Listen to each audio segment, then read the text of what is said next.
Aujourd'hui, on vous emmène plus de 2000 ans en arrière dans la poussière et le sang d'une arène romaine pour suivre les traces d'un homme qui, parti de rien, a fait trembler la plus grande puissance de son temps. Son nom est une légende, un cri de ralliement pour tous les opprimés. Aujourd'hui, on raconte l'histoire de Spartacus. Pour bien comprendre, il faut s'imaginer la Rome de 73 avant Jésus-Christ. Ok. C'est une république dont l'économie repose, mais alors massivement, sur l'esclavage. C'est ça. Des millions d'hommes et de femmes sont considérés comme des biens, des outils. Et parmi les pires destins, eh bien, il y a celui de gladiateur. Et c'est justement le destin de Spartacus, un Thrace, c'est une région des Balkans, probablement un ancien soldat de l'armée romaine qui a déserté ou a été capturé. Oui, il est vendu à un certain Lentulus Batiatus, qui possède une école de gladiateurs à Capoue, près de Naples. Sa vie, c'est un compte à rebours vers une mort violente et pour le divertissement. Mais Spartacus, lui, il refuse ce destin. Un jour, avec environ 70 autres gladiateurs, il décide que, c'en est assez. Ah! Le plan est rudimentaire, l'armement encore plus. Il s'empare de couteaux de cuisine, de broches, et il se ferait un chemin sanglant vers la liberté. C'est fascinant de penser que la plus grande révolte d'esclaves de l'Antiquité, la fameuse Troisième guerre servile, a commencé avec une mutinerie dans une cuisine. Oui, exactement. Ça en dit long sur leur détermination. Absolument.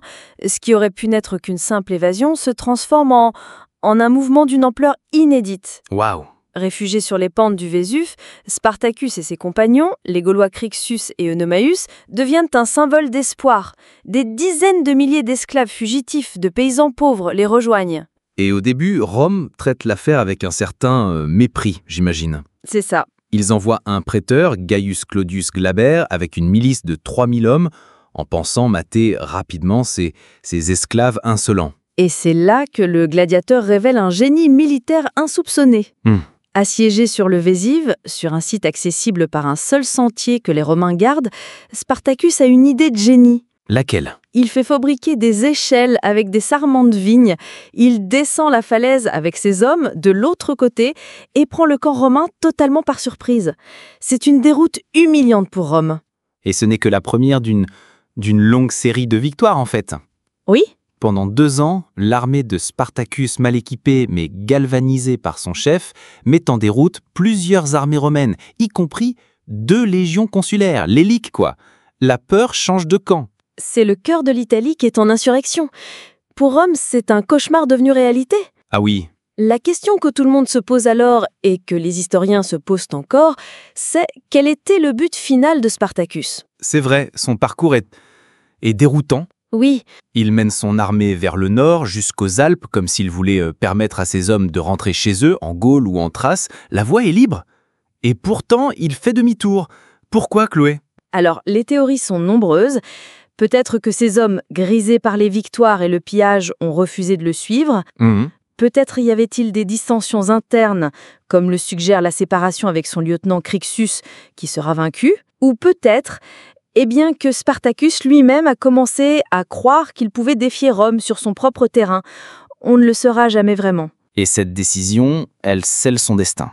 Rome, touché dans son orgueil, décide d'en finir. Exactement. Il confie des pouvoirs extraordinaires à Marcus Licinius Crassus, un homme politique immensément riche, très ambitieux, qui lève une armée de près de 50 000 hommes. Crassus est impitoyable. Il rétablit la discipline par la décimation. C'est une punition terrible où un soldat de 10 est exécuté par ses propres camarades. Terrible. La guerre devient totale.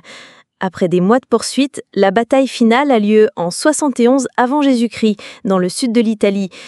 Spartacus, sachant qu'il ne peut plus fuir, serait jeté au cœur de la mêlée pour tenter de tuer Crassus lui-même. Il meurt en combattant. La révolte est écrasée. Oui. Mais Crassus, lui, veut que la leçon soit inoubliable et la vengeance de Rome va être aussi spectaculaire que la révolte. C'est l'un des épisodes les plus sombres de l'histoire romaine. Ah oui. Les 6000 survivants de l'armée rebelle sont capturés. Et Crassus ordonne qu'ils soient tous crucifiés le long de la voie Appienne, la grande route qui relie Capoue à Rome. Mon Dieu. Sur près de 200 km, un alignement de croix rappelle à tous le prix de la rébellion. Pensez que Spartacus a perdu. Son corps n'a jamais été retrouvé. Et pourtant, 2000 ans plus tard, c'est à son nom qu'on retient, bien plus que celui de son vainqueur, Crassus. Ouais, c'est fou.